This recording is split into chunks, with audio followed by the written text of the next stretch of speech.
Olá, tudo bem? Sejam muito bem-vindos a esse momento tão especial, tão importante dentro da vida cristã, quando nós queremos nos preparar da melhor forma para participarmos de uma igreja cristã. Assim, é também na nossa congregação, sempre antes de sermos recebidos oficialmente, é precedido um momento de conversa com o pastor para que a gente possa assim, tirar todas as dúvidas, poder conhecer mais a respeito das doutrinas bíblicas, bem como a diferença entre outras denominações e assim por diante, onde nós vamos então explicar aquilo que verdadeiramente nós cremos como cristãos luteranos. Então sejam muito bem-vindos, meu nome é Ângelo, sou o pastor Ângelo Eliker, pastor há 2 anos aqui na cidade de 3 de Maio, formado há quase 16 anos pelo Seminário Concórdia da nossa igreja que fica em São Leopoldo. Muito bem, quando nós falamos a respeito da profissão de fé, essa profissão é no sentido de falar, de proferir a minha fé, ou seja, de eu dizer que eu creio. Então, eu vou trazer alguns slides aqui para nos ajudar no nosso vídeo, ok? Muito bem. Então, uma alegria poder compartilhar com vocês um pouco mais a respeito daquilo que nós também cremos e confessamos. Então, profissão de fé é isso aí, é eu levantar a mão e dizer sim, eu creio. Mas, afinal de contas, eu creio em que ou no que? Obviamente, nós cremos em Deus. Mas a grande pergunta é qual Deus é esse que nós cremos? Porque se formos perguntar para cada pessoa em todo mundo, cada um vai dizer que crê em um Deus. Bom, o primeiro passo já é afirmar sim que eu creio em Deus, né? Porque muitos nem creem em Deus, são ateus, né? E que questionam a existência de Deus.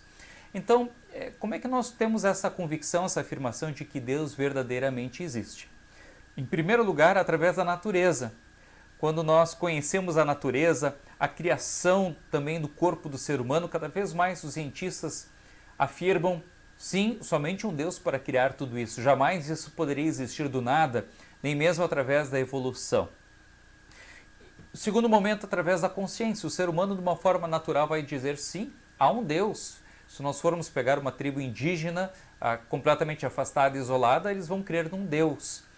Talvez vai ser um Deus pedra, Deus lua, Deus árvore, mas há um ser superior que governa a nossa vida. E por último, é claro, nós temos o Deus revelado, quem verdadeiramente ele é, através da Escritura Sagrada, né, da Bíblia, que é a palavra do nosso Deus. Então ali ele vai se revelar quem ele é. E quem ele é? Ele é o Deus triuno, Deus Pai, Deus Filho e Deus Espírito Santo. Então, aí nós vamos falar um pouquinho da Santíssima Trindade. Eu coloquei essa imagem aqui para a gente poder compreender melhor. O Pai é Deus, Jesus é Deus, o Espírito Santo também é Deus. Entretanto, não são 3 deuses, mas um único e verdadeiro Deus. É difícil de entender que 1 mais 1 mais 1 dá igual a 1 e não 3. E são então 3 pessoas diferentes. Um é o Pai, outro é o Filho, outro é o Espírito Santo, né? O Pai não é o Filho não é o Espírito Santo e assim por diante. Eu sempre tento ilustrar dizendo que é como um sorvete napolitano, né? O chocolate não é o creme não é o morango não é o chocolate, mas os 3 são um único sabor que se chama napolitano. Assim, é esse mistério da Santíssima Trindade. E essa Santíssima Trindade, ela é confessada através dos chamados credos ecumênicos. Um credo é o resumo da nossa fé, em quem nós cremos. Então, há esses 3 credos aceitos por todas as igrejas cristãs. O primeiro é o credo apostólico, que é um resumo do ensinamento dos apóstolos. O segundo é o credo niceno, que foi formado lá na cidade de Niceia, onde houve uma reunião de todas as igrejas da época. E o terceiro credo, chamado de atanasiano, Atanásio foi um dos grandes teólogos da igreja cristã que defendeu também a Santíssima Trindade. Vejam que isso é nos primeiros séculos da igreja cristã. Por que isso? Porque muitos afirmavam, por exemplo, que o Espírito Santo não existia, ou outros afirmaram que Jesus foi criado por Deus, ou então que Jesus era menos que o Pai, né? Entretanto, a Escritura dá testemunho de que os três são iguais, um único Deus. Ambos são onipresente, onisciente, onipotente, são fiéis, justos, são bondosos, são misericordiosos. Então são todos esses atributos de Deus que cabem a todos eles, né? E então esses credos vão dar um resumo em quem nós cremos e quem é Deus Pai, quem é Deus Filho e Deus Espírito Santo. Então Deus Pai, Ele é o Criador de todas as coisas e também preserva.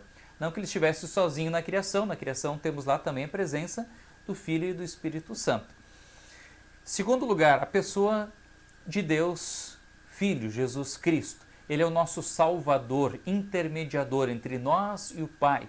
É Ele quem vai dar a sua vida por nós. E Ele é o próprio Deus. Então é um Deus que morre por nós, por amor a nós, se fazendo um ser humano, ou seja, sentindo tudo aquilo que nós sentimos, as dores, os sofrimentos, inclusive a morte. Jesus nos precedeu e assim Ele é o único digno que pode nos dar o perdão dos pecados e a salvação eterna. Jesus também é o Verbo de Deus, a Palavra de Deus. Então sempre onde há palavra, ali está Jesus Cristo. Assim como na criação, né, disse Deus, haja luz e houve luz. Esse falar de Deus ali está presente também o Filho Jesus Cristo. E então, uma pergunta sempre muito importante, né? De algumas frases que a gente ouve falar a respeito de Deus e que nem sempre são verdade. Por exemplo, todos os caminhos levam a Deus? Será mesmo? E essa ilustração, deixa eu tentar aumentá-la um pouquinho aqui. Acho que vai ficar melhor de ver, né? Eu disse para pedir orientação, né? O homem discutindo com a mulher aí, que todos os caminhos levavam a Deus. E ali eles viram que chegaram no fim da linha, né? Que se chama pecado. E ele diz, mas eu pensei que todos os caminhos levassem a Deus. Não, e aqui a gente vai ver que o único caminho é Jesus Cristo. Jesus disse, eu sou o caminho, a verdade e a vida, ninguém vem ao Pai senão por mim.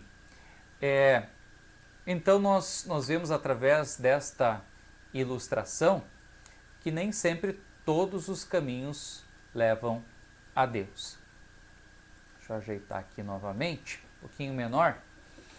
E é por isso que nós temos que crer em Jesus Cristo. Ele é o único caminho. Não temos como chegar ao Pai senão através de Cristo. Então, mas eu creio em Deus Buda, eu creio num Deus Alá, eu creio num Deus cósmico. Bom, você pode até crer, mas esse Deus, na verdade, não existe. O único que existe é o Deus revelado na Escritura Sagrada. E não há outro caminho de chegar a Deus senão através de Jesus Cristo. Então, muitas dessas religiões, e religião, a palavra significa religar, né? Ligar novamente com Deus, daquilo que foi cortado, que se chama pecado. E é Jesus aquele que vai nos reconciliar junto ao Pai. E quem nos ajuda é o próprio Espírito Santo. Ele está agindo e é Ele que aponta para Jesus Cristo. Ele também é chamado de auxiliador, de consolador. Ele nos deu a fé no dia do nosso batismo e nos preserva nesta fé. O Espírito Santo que também cuida e preserva a igreja. Ele também age através da palavra de Deus. Então muitas vezes alguém diz assim, eu creio em Deus, como se isso fosse uma ação minha. Mas na verdade essa é uma ação do Espírito Santo que agiu primeiramente em mim e que me fez dizer sim, eu creio. Então a própria Escritura diz, né, ninguém pode dizer Senhor, Senhor, a não ser através do Espírito Santo. Ele que me faz crer e confessar em quem eu creio. E então nós vamos ver aqui como que nós podemos estar em contato com Deus. Como é que Deus vem ao nosso encontro? E aí nós chamamos isso de os meios da graça. Estão vendo ali no desenho? Como é que Deus vem até nós? Os meios da graça. Quais são os meios da graça? A palavra e os sacramentos. A palavra, que é a Escritura Sagrada, a Bíblia, e os sacramentos, que é o batismo e a Santa Ceia. Então são os meios pelos quais Deus nos conecta a Ele, onde nós estamos em contato com Deus. Então vamos falar primeiramente da Bíblia, esse meio da graça. A Bíblia significa conjunto de livros, então são vários livros dentro de um único livro. No Antigo Testamento nós temos lá 39 livros e no Novo Testamento os 27 livros. Todos eles apontando sempre para o centro da Escritura, que é Jesus Cristo. Né? Então nós temos o Antigo Testamento apontando para Jesus, que veio ao mundo, ele cumpriu a promessa de Deus. E então temos o Novo Testamento, então nós olhamos para trás e vemos que tudo já está pronto, tudo já está cumprido. Né? Jesus é o centro da Escritura Sagrada. Né? Isso vai nos ajudar também na nossa leitura da Bíblia. Então nós temos aqui a estantezinha, vamos ampliar ela aqui para ficar um pouquinho melhor. Nós temos aí no Antigo Testamento Gênesis, Êxodo, Levítico, Números, Deuteronômio. São 5 primeiros livros da Bíblia, também chamado de Pentateuco. Depois vem Josué, Juízes, Ruth, 1 Samuel, 2 Samuel, 1 Reis, 2 Reis, 1 Crônicas, 2 Crônicas, Esdras, Neemias, Ester. Esses são os chamados livros também históricos. E então vêm os livros de poesia, Jó, Salmos, Provérbios, Eclesiastes e Cantares, ou Cântico dos Cânticos. São livros poéticos e de hinos que também eram cantados nas sinagogas na época. E então vêm os livros dos profetas. Profetas maiores que, na verdade, deixam um volume, o seu livro com mais escrita. Então temos aí Isaías, Jeremias, Lamentações de Jeremias, Ezequiel. E então vêm os profetas menores, são livros bem pequenos ali no Antigo Testamento. Daniel, Oséias, Joel, Amós, Obadias, Jonas, Miqueias, Naum, Abacuque, Sofonias, Ageu, Zacarias, Malaquias. São então os 39 livros do Antigo Testamento que estão sempre anunciando, os profetas, né? Arrependam-se, povo, que Jesus está chegando, o Salvador está chegando, e assim acontece. E então os livros do Novo Testamento, escritos aí em torno do ano 50 até o ano 100 depois de Cristo. Nós temos os evangelhos, Mateus, Marcos, Lucas, João, e o livro de Atos é chamado mais um livro histórico, conta o início da história do povo de Deus, da igreja cristã no Novo Testamento. Então vem as 11 cartas de Paulo. Nós temos então Romanos, 1 Coríntios, 2 Coríntios, Gálatas, Efésios, Filipenses, Colossenses, 1 e 2 Tessalonicenses, 1 e 2 Timóteo, Tito, Filemon. Então são cartas que Paulo escreve às igrejas dessas regiões, ou então a pessoas, né? No caso ali é Timóteo, Tito, Filemon, e que nos trazem um grande legado de um conteúdo maravilhoso acerca da vontade de Deus, porque Paulo teve contato com o próprio Cristo. Então vem outras cartas, Hebreus, Tiago, 1 Pedro, 2 Pedro, 1 João, 2 João, 3 João e Judas e Apocalipse de João. O Apocalipse é chamado um livro também chamado de Revelação, um livro que fala sobre a escatologia, ou fala sobre os tempos do fim, sobre o novo céu e uma nova terra. É um livro, até muitos têm medo de ler o Apocalipse, mas porque traz uma linguagem bastante diferente, bastante difícil de entender, mas era uma linguagem que o povo na época entendia perfeitamente, o povo de Deus, porque eles estavam fugindo dos imperadores da época. Então era uma linguagem subliminar para com que eles não fossem pegos e presos, porque eles estavam realmente fugindo, porque a igreja cristã até então era proibida. Então temos aí os 39 livros da Escritura Sagrada.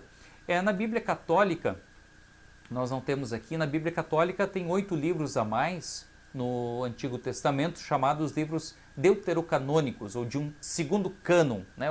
Uma Bíblia à parte.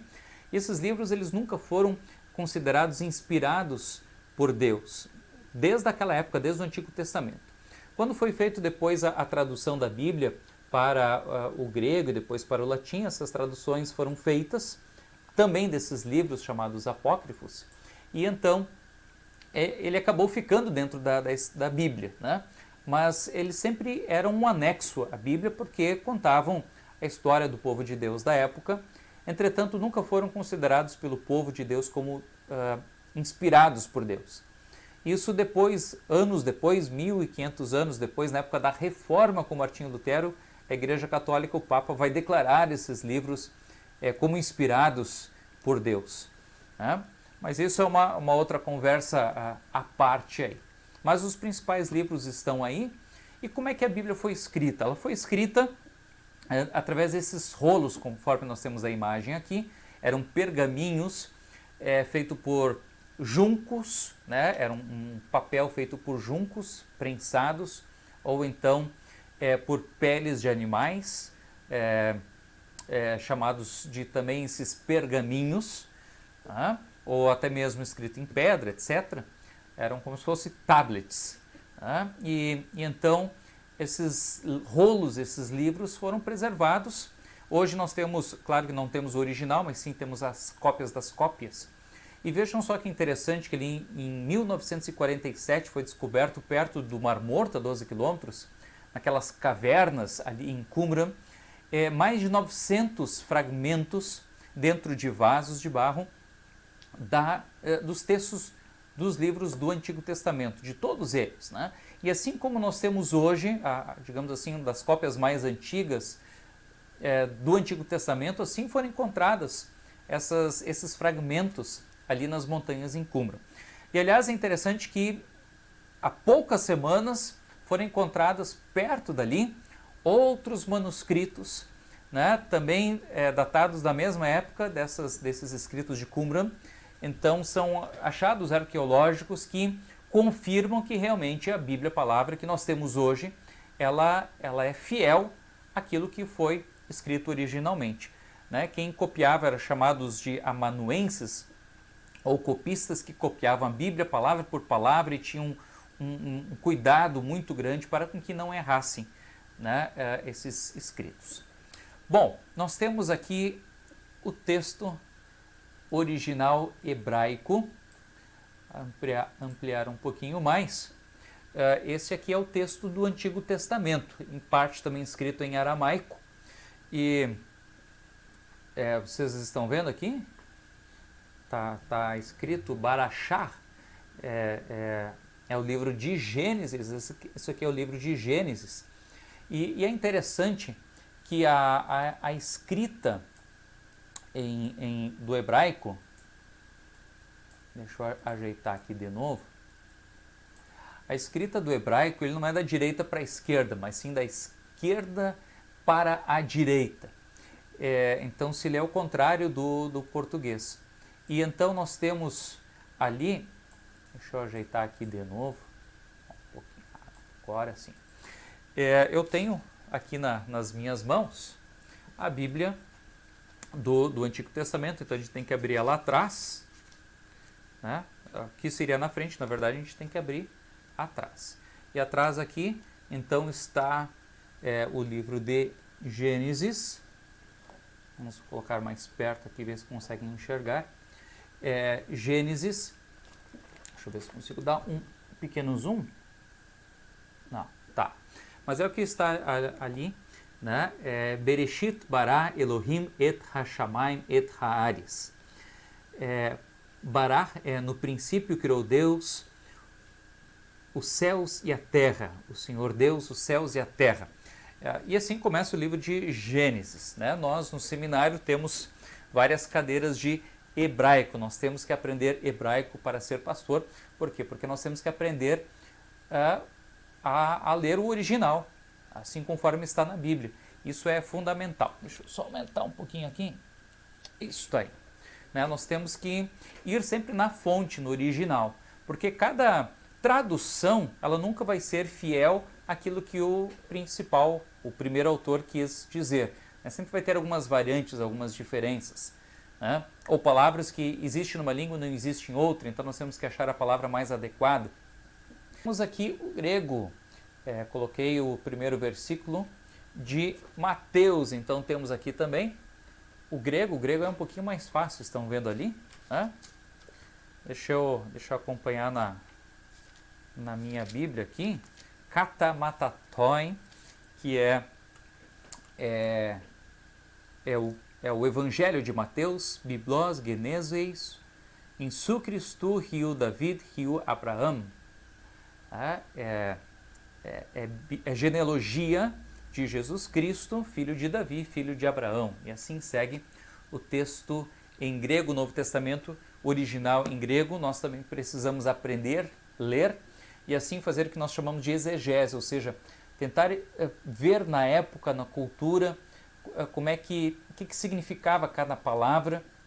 Isso nos ajuda bastante nas mensagens, para que a mensagem saia de uma forma clara, pura, correta, conforme está escrito no original da palavra do nosso Deus. Tá? Nós vamos seguir aqui, próximo slide.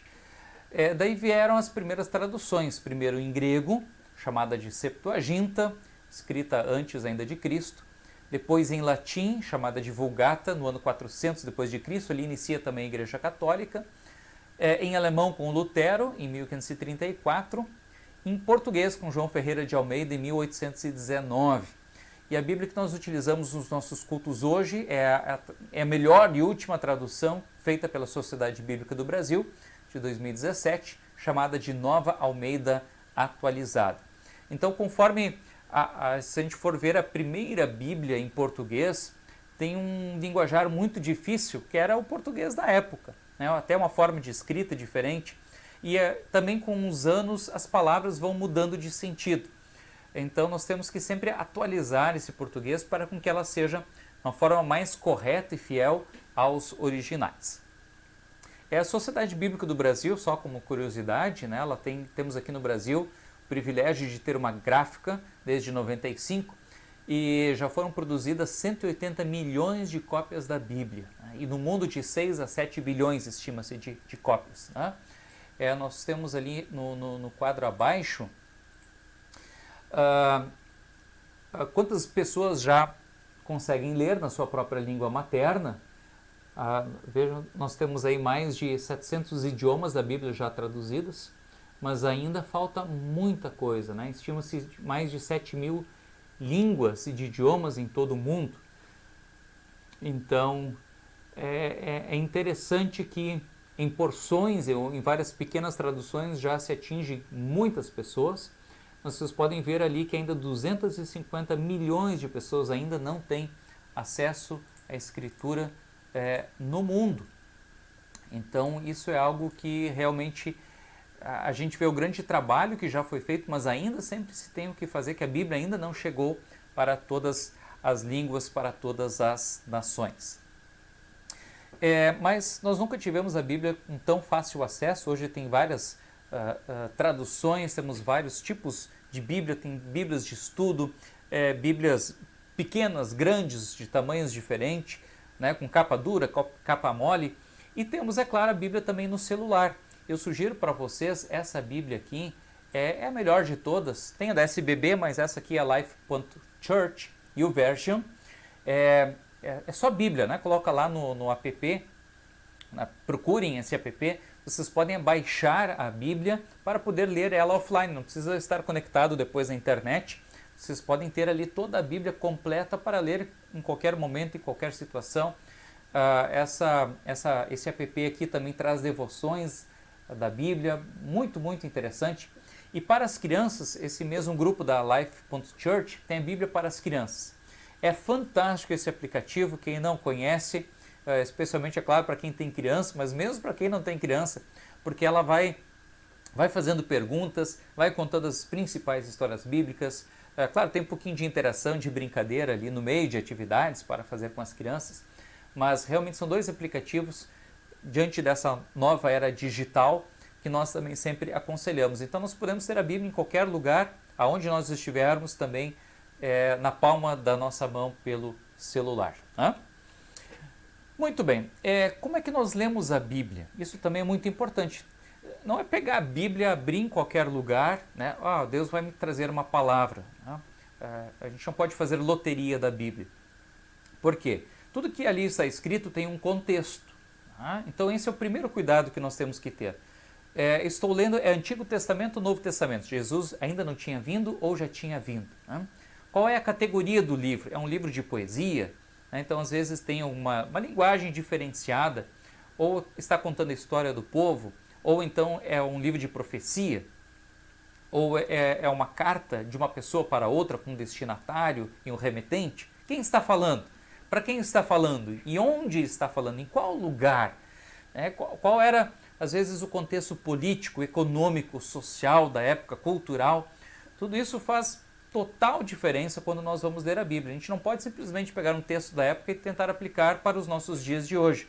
Nem sempre essa ponte vai ser certa, justa, para os nossos dias de hoje. Então temos que tomar esses cuidados. Tá?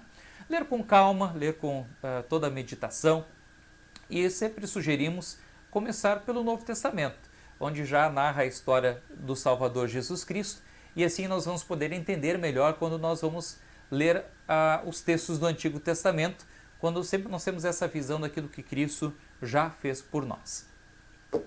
Muito bem, e a Escritura Sagrada fala sobre o ser humano. Quem é o ser humano? Quem nós somos? Nós somos criação de Deus. Também diz que nós somos pecadores e também diz que nós somos amados por Deus. Gênesis 3,15 é o primeiro evangelho. O evangelho é boa notícia, onde ali Deus prometeu enviar o Salvador que iria esmagar a cabeça de Satanás, da cobra, da serpente, e que enviaria o descendente da mulher. Então, dali em diante, é aguardado o descendente que iria salvar o povo dos pecados. Em qual geração? Deus não havia dito quando. E é por isso que no Antigo Testamento nós temos também vários livros de genealogia, que nem o livro de Números traz várias genealogias, a contagem do povo. Por quê? Porque eles estavam cuidando por onde é que iria passar a genealogia de Jesus. Queria passar por Davi. E então é interessante que no início do Novo Testamento, Mateus começa falando a genealogia de Jesus, provando que tudo aquilo que foi dito no Antigo Testamento estava certo. Diante desse pecado, qual é a consequência? Paulo irá dizer em Romanos a consequência, o salário do pecado é a morte, mas o dom gratuito de Deus é a vida eterna em Cristo Jesus, o nosso Senhor. Então temos a lei e o evangelho, a lei que nos acusa da condenação, e esse é o pecado. Mas temos o evangelho, que nós recebemos gratuitamente esse dom de Deus, que é a vida eterna em Cristo. E como é que eu sei que eu sou pecador? É justamente através da lei. Como é que eu sei que estou dirigindo certo ou errado? Através das placas de trânsito que vão me dizer se eu estou na velocidade certa ou não. Então nós temos a lei de Deus, dividida nessas duas tábuas. A primeira delas vai falar o nosso relacionamento com Deus, e a segunda, o nosso relacionamento com as pessoas. Se não houvesse lei, eu não saberia se eu estivesse pecando ou não. Então, a primeira tábua, nosso relacionamento com Deus, Deus vai dizer ali, eu sou o Senhor teu Deus, não terás outros deuses diante de mim. Deus em primeiro lugar, acima de todas as coisas. Qualquer outro mandamento que eu transgrido, sempre vou transgredir o primeiro, porque esse é o mais importante de todos. Se eu não cuidar das pessoas, não amar as pessoas, é porque eu não estou deixando Deus em primeiro lugar também. Segundo mandamento, não tomar em vão o nome do Senhor teu Deus, porque ele não terá por inocente o que tomar o seu nome em vão. Então muitas pessoas fazem mau uso de Deus. E aí vem então uso de horóscopos, de feitiçarias, fazendo do nome de Deus, ou invocando o nome de Deus para uma coisa errada. Então que nós devemos sim invocar o nome de Deus e honrar esse nome.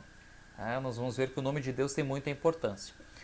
Terceiro mandamento, santificar o dia do descanso, é ter uma vida, um momento dedicado a Deus. Não precisa ser um dia, pode ser uma hora do dia, que na verdade o nosso coração esteja ligado a Deus, através da sua palavra, através das orações, e onde nós valorizamos então também um culto, a pregação da palavra de Deus, onde nós nos importamos a nossa vida espiritual, que isso é fundamental.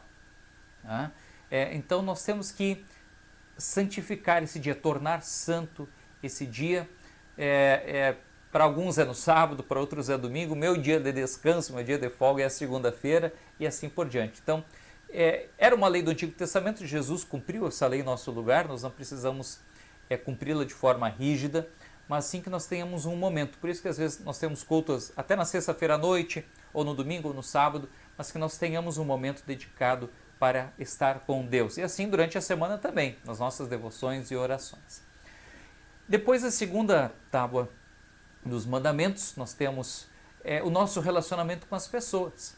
Então, primeiro mandamento, nesse relacionamento mais importante é honrar pai e mãe para que vás bem e vivas muito tempo sobre a terra.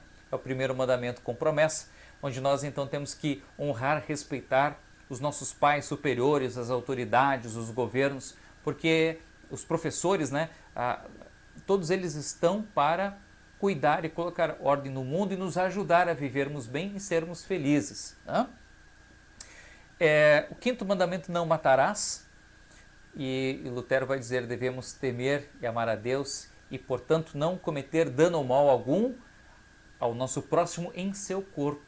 Então não é só matar, mas de repente nós vamos matar por pensamentos ou por palavras, né? Quando a gente xinga alguém ou pensa mal de alguém, nós já estamos matando no nosso coração essas pessoas. Então sempre temos que ter em conta que o pecar não é só em ação, é também às vezes em pensamento, pecar por omissão, por deixar de ajudar ou fazer algo, né, que deveríamos ter feito. E aí então vemos na sequência o sexto mandamento, não cometer adultério, né, que é a questão da fidelidade dentro do casamento, antes do casamento, e que assim tanto marido como mulher possam viver juntos, unidos, respeitando, um ajudando ao outro.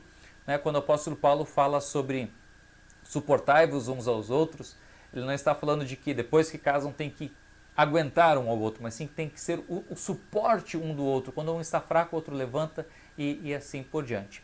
Então, esse amor que nós recebemos de Deus, nós também queremos dar ao cônjuge. Né? Eu não casei e achei alguém que me fizesse feliz. Não, achei alguém que eu prometi diante do altar que eu quero fazer essa pessoa feliz. E nada melhor, conforme eu falei agora, estar diante do altar. Né? Muitos acabam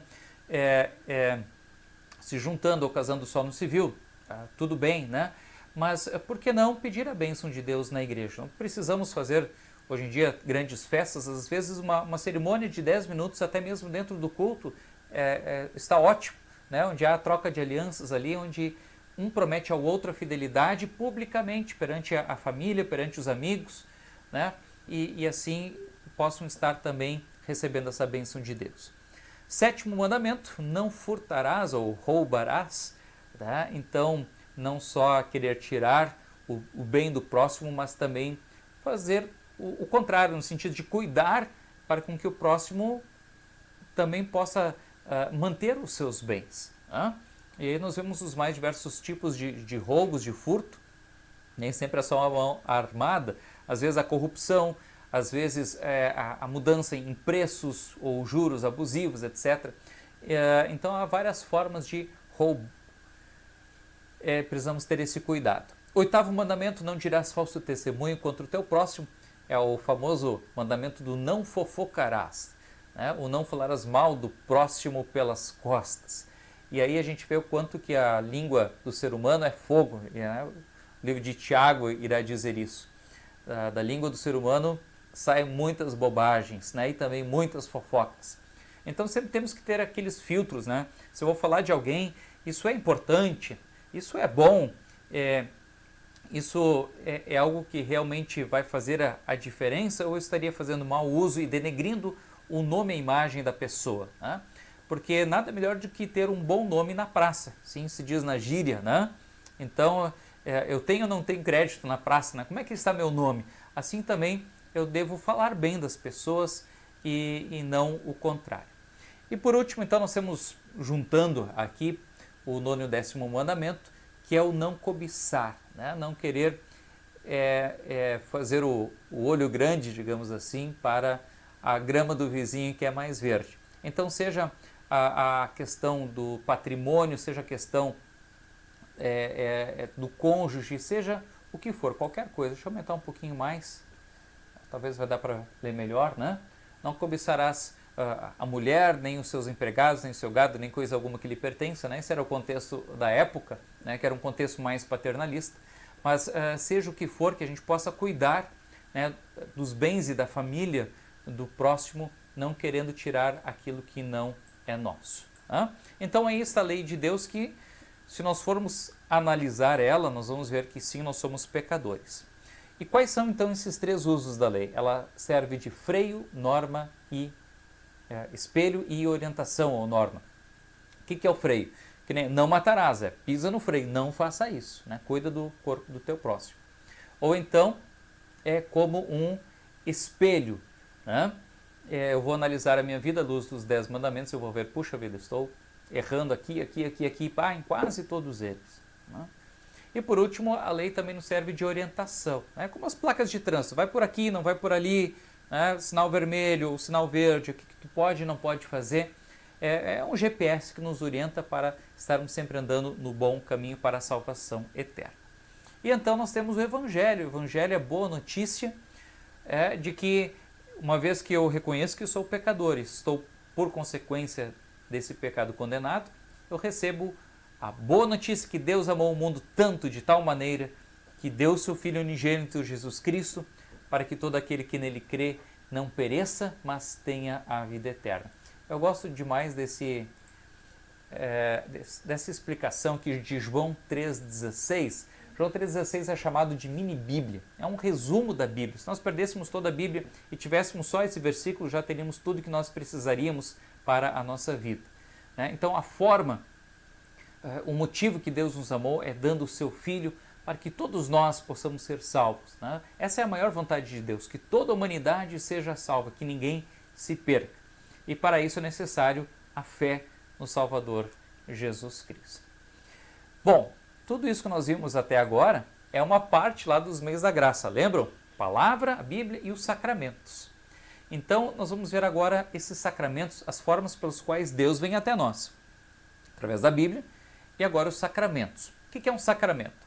É algo que é ordenado por Jesus, tem que ter o elemento externo visível da natureza e oferece também o perdão dos pecados. E nós temos aqui, nós cremos na Igreja Luterana, diante desses critérios, em 2 sacramentos, que é o batismo e a Santa Ceia.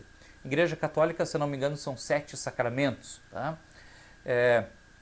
Então vejam só, o batismo, ele foi ordenado por Jesus, ele tem elemento externo visível da natureza, que é a água, e oferece perdão dos pecados, tá?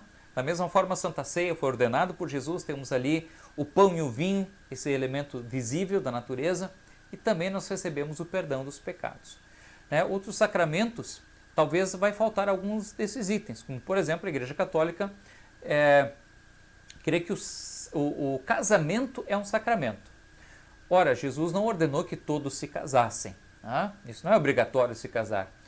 Não tem nenhum elemento externo visível da natureza e nem vou receber o perdão dos pecados a partir do momento que eu me caso, tá? Então são algumas visões diferentes de doutrina, mas de qualquer forma, com relação ao batismo e à Santa Ceia, são os meios pelos quais Deus nos toca, né? E então vamos falar primeiramente da Santa Ceia.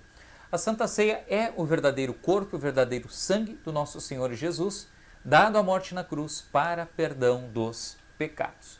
Então, nós temos juntamente com o pão, o corpo de Cristo, e juntamente com o vinho, o sangue de Jesus. E aí eu coloquei aqui 3 doutrinas a respeito da Santa Ceia. A primeira delas é o simbolismo, que é a doutrina das igrejas pentecostais, onde eles vão dizer que o pão e o vinho apenas simbolizam o corpo e o sangue de Cristo. É só um faz de conta, é um teatro, tá? A Igreja Católica tem a doutrina da transubstanciação, ou seja, a substância do pão e do vinho se transformam, eles deixam de ser pão e vinho e se tornam o corpo e o sangue de Cristo. Por isso que tem um cuidado muito grande após a consagração. As hóstias, onde é que elas são guardadas, né, lá no sacristório, naquela casinha que tem uma luzinha perto do altar, né, porque ali estão as hóstias que já foram consagradas, ali já está o corpo de Cristo, né? Nós não podemos botar o corpo de Cristo fora. Já com relação ao vinho, né, o padre vai tomar todo o vinho, vai ainda mais um pouquinho de água, etc., um guardanapo, né, para com que não se perca nenhuma gota do sangue de Cristo.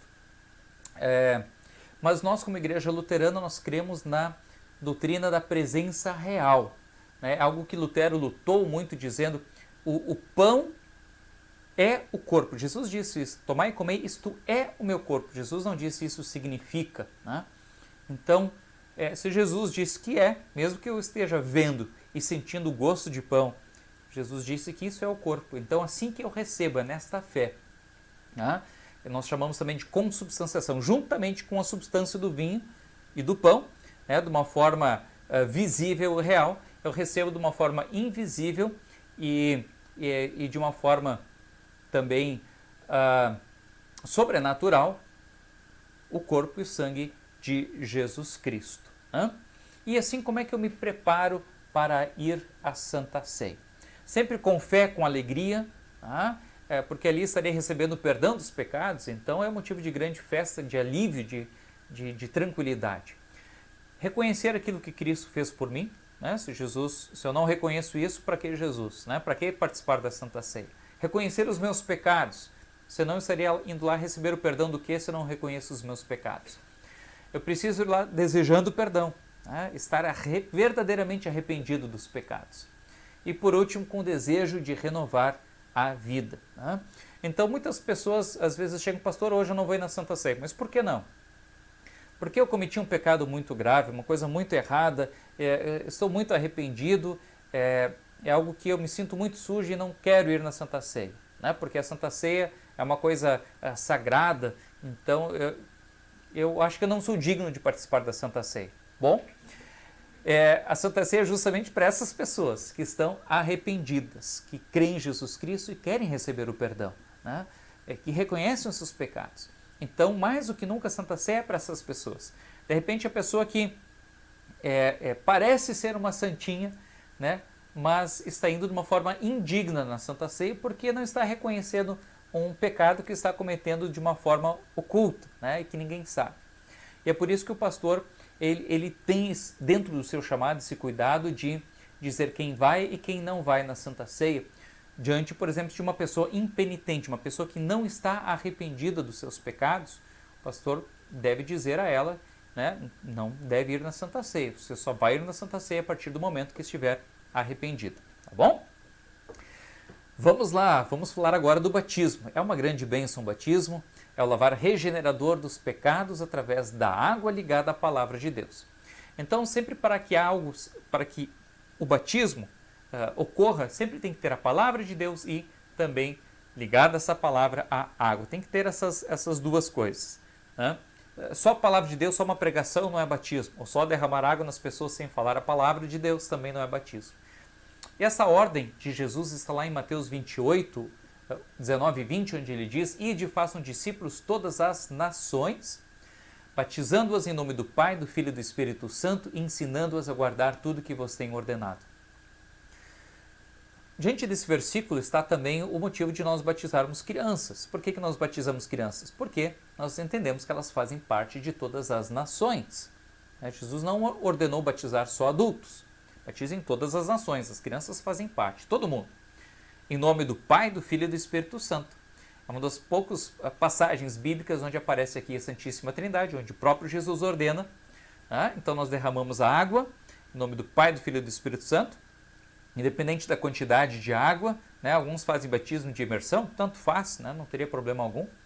Mas também é importante lembrar a sequência do versículo, onde diz: ensinando a guardar todas as coisas que vos tenho ordenado. Então, além do batizar, temos o ensinar. Não adianta nós batizarmos se nós não ensinarmos os nossos filhos. Nossa igreja está uma geração do fim, ela vai se acabar por completo, vírgula, se nós não ensinarmos os nossos filhos nos caminhos do Senhor. Então, esse ensino é fundamental para com que a vida cristã, participar da igreja, seja algo normal, da rotina, seja um hábito dentro da família. Fazer oração, fazer a devoção, né? Estar preocupado com a sua vida espiritual, querer falar com o pastor, tudo isso faz parte do ensinar os nossos pequenos. E então vem aquilo que nós falamos de um outro tópico, que é justificação e santificação, para que a gente possa compreender melhor a nossa vida. O que é justificação? É o ato onde Deus declara que eu sou justo. Essa justificação ocorre, é um ato externo que vem de Deus e é unicamente através de Jesus Cristo. Eu não posso me auto-justificar diante de Deus. Algo que Deus faz em mim através de Cristo. E, por consequência, tem o que nós chamamos de santificação, que é onde é que eu vou, em agradecimento, fazer boas obras e tornar a minha vida santa e a vida também das pessoas que eu tenho contato no meu dia a dia. Tá?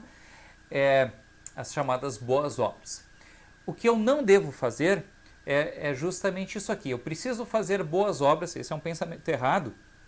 A gente vê muito presente em várias igrejas, também na Igreja Católica, onde o primeiro tem que fazer boas obras para Deus se satisfazer e então eu vou me justificar diante de Deus. E vejo que nesse quadrinho aqui nós não temos Jesus. Né? Para que Jesus se eu consigo me salvar sozinho, se eu consigo me justificar sozinho? Para Deus se satisfazer da minha vida, né? De fé. Então, é algo que nós temos que tomar o cuidado, porque muitas pessoas, quando são perguntadas assim, por que você acha que deve ser salvo e ir para o céu? Ah, porque eu sou uma pessoa muito boa, porque eu faço boas obras, porque eu ajudo as pessoas. Então, Deus vai me dar um lugarzinho no céu. Quem tem esse pensamento, infelizmente, está fadado à condenação ao inferno, porque pelas minhas boas obras eu jamais irei para o céu, mas sim somente através daquilo que Cristo fez por mim, nesta fé que também Ele me deu de presente. E por consequência, então, vou fazer essas boas obras em agradecimento, em louvor a Deus. Ok? Dito isso, vamos para as partes mais práticas e final. Diante dessa fé que eu recebi de Deus, eu quero estar em comunhão com Ele, e aí nós falamos sobre a nossa vida devocional, a oração, que é o falar com Deus, onde nós queremos estar sempre em contato com Ele. E vejam que na oração do Pai Nosso, Jesus disse Pai Nosso. Né? É algo muito íntimo de um pai com o filho falando com o pai. Né? E nós temos sempre na nossa oração uma sugestão, né? Nós sempre fazemos uma invocação, ó Deus, amado Pai Celestial, né? Querido Pai, um pedido de perdão, né? Reconhecer os nossos pecados. Terceiro, agradecer, lembrar das bênçãos. Né? Normalmente nas orações as pessoas mais pedem do que agradecem, onde deveria ser o contrário, a gente deveria mais agradecer. Não precisaríamos pedir nada, porque Deus já sabe o que nós vamos pedir, já sabe o que nós precisamos e já está providenciando aquilo que nós precisamos. Mas mesmo assim nós devemos pedir, por quê? Para reconhecer que Ele é quem nos ajuda. Assim, no agradecimento, não precisaria agradecer, porque tudo que Deus nos concede, né, Ele concede por graça, por misericórdia, mas eu reconheço que quem está me dando aquilo é Deus o Senhor. Né? Se eu não pedisse comida por um ano para Deus, Deus vai me dar comida igual. Mas por que eu peço comida, né, e agradeço pela comida? Porque eu reconheço que quem está me dando o alimento é Deus o Senhor, através do trabalho, das oportunidades, e enfim. Né? E por último, uma conclusão, de nós quase sempre finalizamos uma oração dizendo amém. Amém significa assim seja, né? Ou que essa seja a tua vontade, ou então nós dizemos em nome de Jesus, né, que essa oração seja agradável diante de Deus. E então, na nossa vida, nesse reconhecer das bênçãos de Deus, está o que nós chamamos de administração cristã. Outros chamam de mordomia cristã, mas o que é ser um mordomo? O mordomo é aquele que cuida das coisas do dono, né? Na casa do dono. Então, a casa que nós temos não é nossa, é de Deus, né? Mas nós temos que cuidar. Então, assim é com a nossa vida, com o nosso corpo. Tudo que recebemos de Deus. Nada é nosso, tudo é de Deus. Então, recebemos a vida, recebemos o corpo, recebemos a mente. Que uso nós estamos fazendo do nosso corpo, da nossa vida, da nossa mente? Estamos fazendo bom uso? Uma forma adequada e agradável a Deus e para o bem do próximo? Também recebemos de presente a família. Estamos cuidando da família. Recebemos de Deus a fé. Estamos cuidando também dessa fé, desse presente de Deus. Recebemos também de Deus dons e vocações. Nós estamos desenvolvendo esses dons e vocações com as habilidades para o nosso próximo, né, ou a minha profissão. Da mesma forma, o tempo. O tempo é um presente de Deus. Nós estamos aqui, o que nós chamamos de cronos, que é o nosso tempo do relógio. Né? Quando se fala do tempo de Deus, no grego é kairos, que é onde não há um tempo. Né? Para Deus, um dia é 1000 anos é um dia. É o tempo de Deus. E por último também, os bens.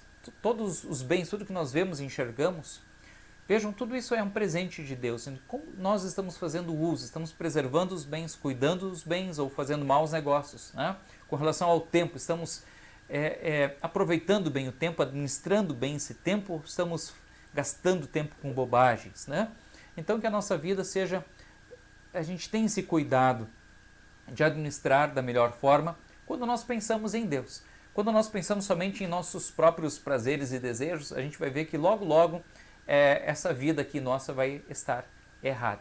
Agora, quando nós reconhecemos que tudo vem de Deus, aí a gente começa a valorizar muito mais tudo isso que nós temos e somos. Por que é tão importante participar dos cultos? Em primeiro lugar, para estar fortalecido na fé. É como uma brasa que está longe do braseiro, né? Quando se faz um churrasco, às vezes acontece isso, essa brasa logo se apaga.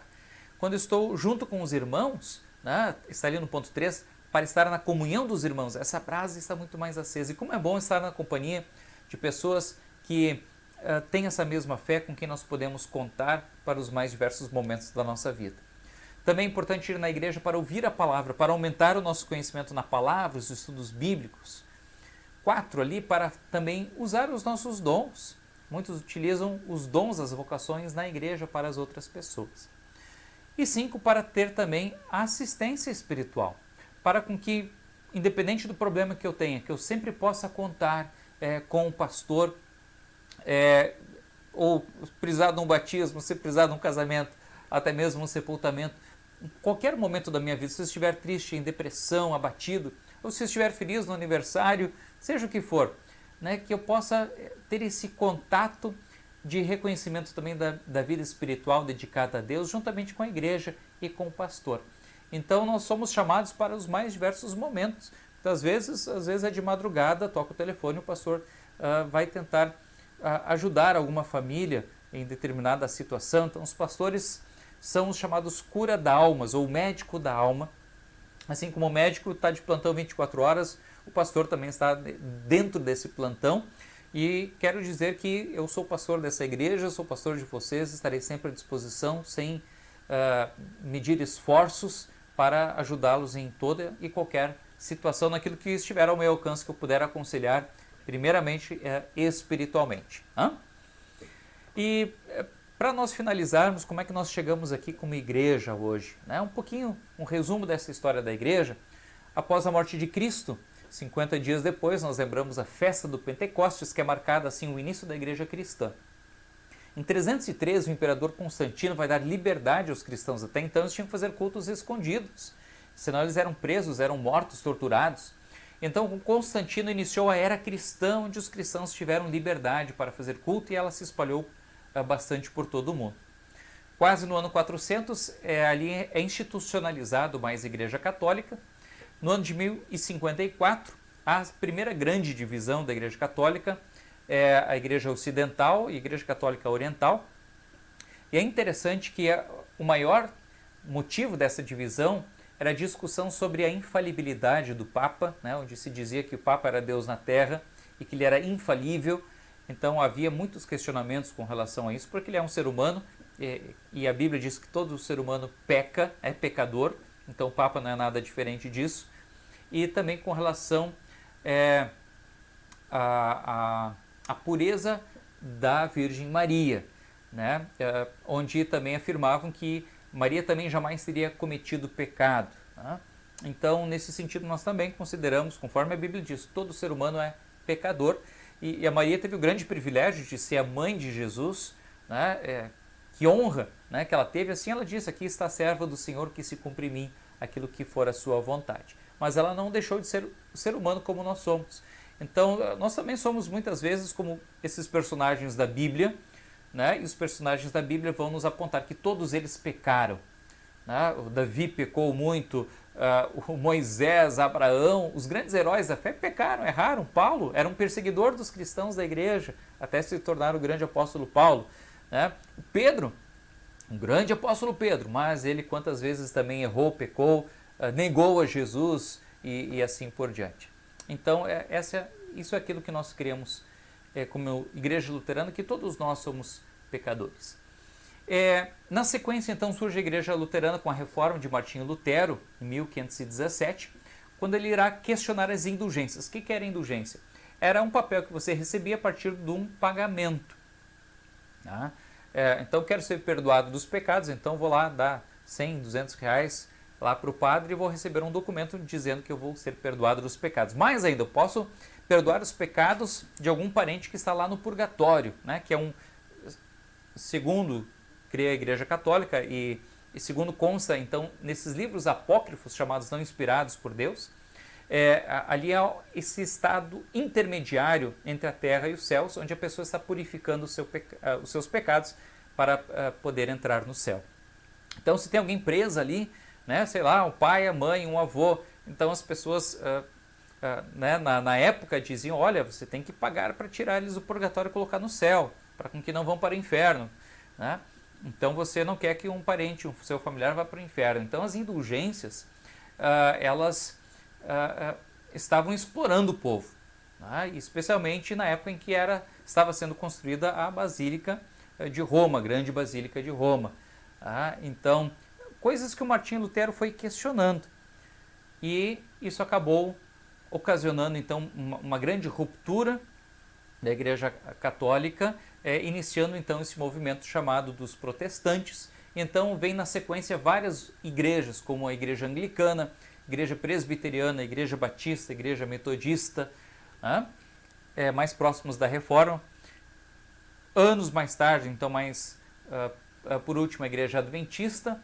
Então nas últimas décadas, as igrejas pentecostais, a Igreja Assembleia de Deus e as neopentecostais universal, né, do Reino de Deus, a Mundial da Graça, né, são denominações bem recentes e também com uma teologia muito diversa, muito diferente daquilo que nós cremos, de que nós somos salvos somente pela graça e não há nada que nós possamos fazer, onde em muitas dessas denominações, infelizmente, as pessoas são coagidas a dar sua oferta para que possam receber então o perdão dos pecados ou que possam prosperar, né? Quanto mais oferta você dá, mais você vai prosperar e mais você será rico aqui nesse mundo. E Deus jamais prometeu isso, né? Deus disse bem pelo contrário, disse: nesse mundo vocês vão sofrer, mas tenham coragem porque eu já venci o mundo. O que Deus promete na Escritura é um novo céu, uma nova terra e a sua presença conosco em toda e qualquer situação. Então há várias divergências teológicas e é por isso que vão surgindo várias igrejas. Mas o que eu gostaria de frisar vejam só o quanto que a Igreja Luterana que está mais próximo, ligada à Igreja Católica e ao Novo Testamento, onde o Lutero ele não queria fazer uma nova igreja. Vejam só, ele só queria reformar, queria arrumar aquilo que estava errado, conforme a Escritura Sagrada. Isso que é muito importante nós dizermos, né? Que Lutero sempre dizia assim, olha, vocês me provem pela Escritura Sagrada que eu estou errado nos meus escritos. E então por isso que houve muitos debates da época, e só que sempre os escritos de Lutero eram refutados. Por quê? Porque eram contrário àquele movimento que estava ocorrendo na época, onde a igreja estava recebendo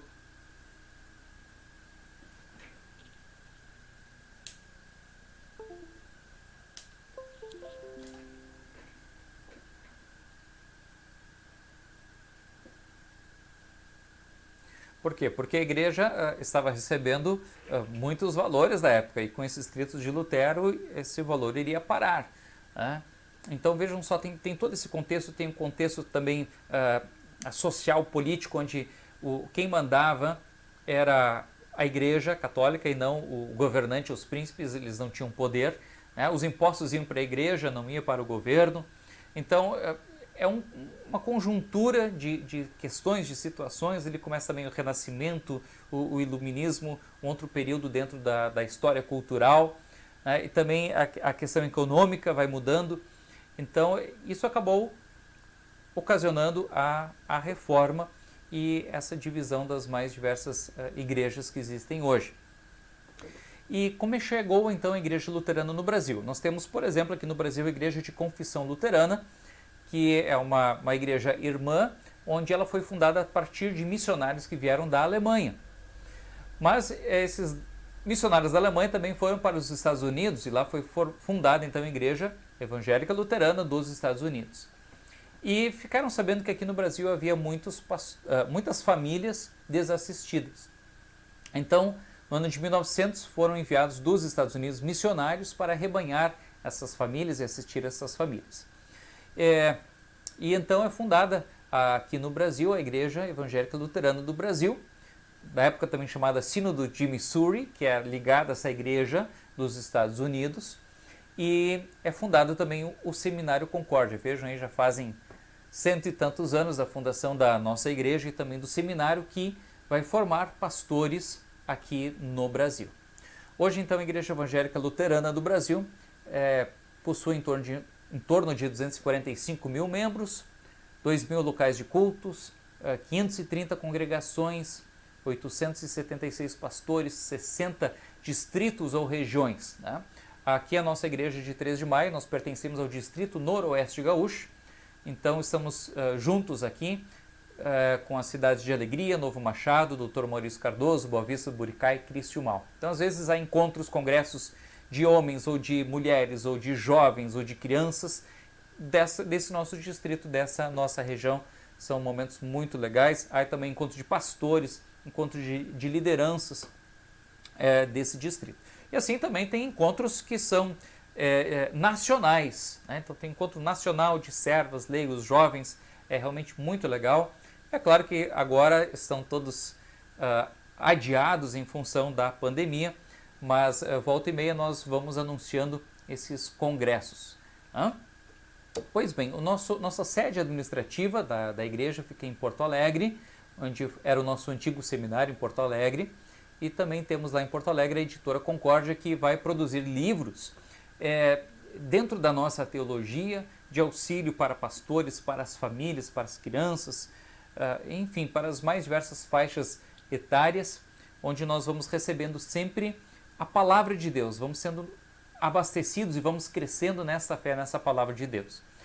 O grande ponto forte da editora Concórdia é a revista Mensageiro Luterano, é uma revista que existe há mais de 100 anos, né, e que ela traz então não só artigos, reportagens, mas também notícias da nossa igreja no Brasil e no mundo. Nós temos o site, né, ielb.org.br, ele tem várias informações até com relação à questão histórica, com relação à sua estrutura, como é que ela funciona, várias dúvidas, várias perguntas ali também tem. Muitas dessas coisas que eu estou trazendo para vocês está ali também no site da nossa igreja. E também ali está a rádio Cristo para Todos, é a rádio oficial da nossa igreja, e que tem um conteúdo fantástico, onde nós temos contato diário com pastores de todo o Brasil e até do mundo, um contato semanal também com a diretoria nacional da nossa igreja, que vão trazendo materiais, subsídios, reflexões. Nós assim vamos crescendo cada vez mais na fé e saber que nós estamos juntos, que nós não estamos sozinhos e isolados, mas sim fazemos parte dessa grande igreja cristã. O nosso seminário Concórdia não começou no interior de Pelotas, passou para Porto Alegre, hoje é só em São Leopoldo. Já tivemos também um grande seminário em São Paulo, hoje é somente em São Leopoldo. Se eu não me engano, são em torno de 100 e poucos estudantes, onde nós nos formamos pastores da igreja, hoje a partir de um período de nada mais, nada menos do que 7 anos de estudo. Para me formar pastor da igreja luterana, eu tenho que ter 1 ano de contato com o pastor local, depois são 4 anos de estudo no seminário e também na UBRA. Estamos vendo ali a imagem da Universidade Luterana do Brasil, onde a pessoa se forma bacharel em teologia com curso reconhecido pelo MEC. Depois disso ele vai para 1 ano de estágio e depois na volta do estágio é mais 1 ano ainda dentro do seminário, fazendo um fechamento para então poder se formar pastor da igreja luterana. Então vejam só o quanto que a nossa igreja investe muito na formação dos seus pastores. A gente tem esse mesmo entendimento, assim como na medicina, né? É necessário muitos anos, porque isso é questão das vidas que estão em risco, em jogo, e então é necessário fazer aquelas residências e tudo mais. Da mesma forma, com relação ao ministério pastoral, há um zelo e uma seriedade muito grande, porque nós estamos aqui falando a respeito da alma das pessoas que serão então atendidas pelos pastores. A nossa igreja luterana em 3 de maio, ela começa em 1918, com o primeiro pastor que chegou em Flor de Maio. Em 1928, então, ocorre a fundação da Congregação São Pedro e em 1975 a inauguração do atual templo aqui da nossa igreja. O nosso primeiro templo aqui na cidade ficava aqui na Rua Horizontina, bem próximo de onde é que está a nossa igreja hoje. Então, ficava ali casa pastoral e o templo e uma pequena escola, e depois ele é transferido aqui para a Rua Planalto com a inauguração desse templo. Então nós estamos aí há 93 anos desde a fundação da nossa congregação na cidade de 3 de maio, e hoje nós somos em torno de 500 membros. O nosso presidente é o senhor Evandro Krumenauer, e temos um trabalho muito bonito, né, com os homens ou as servas, ou as mulheres, nós chamamos os homens os leigos. São os departamentos, né, onde é que eles se reúnem, mais ou menos por gênero ou por faixa etária. Então temos os jovens, temos a escola bíblica para as crianças, temos os grupos de música, banda, coral e assim por diante, temos os grupos de estudo bíblico, enfim. Que agora, claro, tudo isso está um pouco parado em função da pandemia, mas são várias oportunidades onde nós vamos crescer cada vez mais na palavra do nosso Deus. Então está aqui o contato, o telefone da igreja, né, que é o 35 35 17 17, também nesse número tem o WhatsApp. E aqui está a minha família, minha esposa Andéia, meus filhos Ana e Antônio, e estamos à disposição de vocês para aquilo que vocês precisarem, qualquer dúvida, qualquer informação. E esse é o grande objetivo desse momento de conversa da Profissão de Fé, onde nós estou trazendo aqui de uma forma resumida, né, um pouco daquilo que nós cremos, mas qualquer dúvida que vocês tiverem, não deixem de entrar em contato, né? Quem não pergunta não terá a resposta. Por mais, talvez possa pensar que é uma pergunta que não faz sentido, mas faça a pergunta, tá? Estamos aqui para ajudar, para tentar responder, ou mesmo se não souber responder, tentar trazer alguma outra nova perspectiva, enfim. Tá? Contem conosco, estamos sempre junto de vocês. Como eu disse antes, esses encontros que até então eram presenciais, então nós poderíamos dialogar muito mais e tirar mais as dúvidas, mas de qualquer forma, não deixem de aproveitar essa ocasião, esse meio, esse canal de comunicação para estar entrando em contato conosco. E para nós finalizarmos, então, eu tenho aqui escrito o que é ser luterano. Luterano é ser uma pessoa que acredita nas verdades da palavra de Deus, que é a Bíblia Sagrada. Então nós temos a Bíblia Sagrada como a nossa única fonte e norma de fé e de vida, e nela nós temos tudo aquilo que nós precisamos para a nossa vida aqui nesse mundo e também para a eternidade. Espero que vocês tenham gostado desse bate-papo, dessa conversa, e desejo a todos as mais ricas bênçãos de Deus. Que nós possamos, no tempo certo agora, individualmente fazer os contatos para tirarmos as dúvidas e também podermos marcar a data em que serão recebidos então como membros da Igreja Evangélica Luterana do Brasil e dizer sim, eu creio em Deus Pai, Deus Filho e Deus Espírito Santo. Aliás, é uma cerimônia bastante simples, bastante breve na igreja, onde nós chamamos à frente ao altar essas pessoas e vamos fazer justamente essa pergunta, né? Se crê em Deus Pai, Filho e Espírito Santo, se quer ser membro da Igreja Luterana, e assim nós estaremos recebendo vocês sob a graça e sob as bênçãos de Deus. Então, que Deus abençoe, guarde a cada um de vocês e contem sempre conosco para toda e qualquer situação, para aquilo que vocês precisarem, ok? Um grande abraço e fiquem com Deus.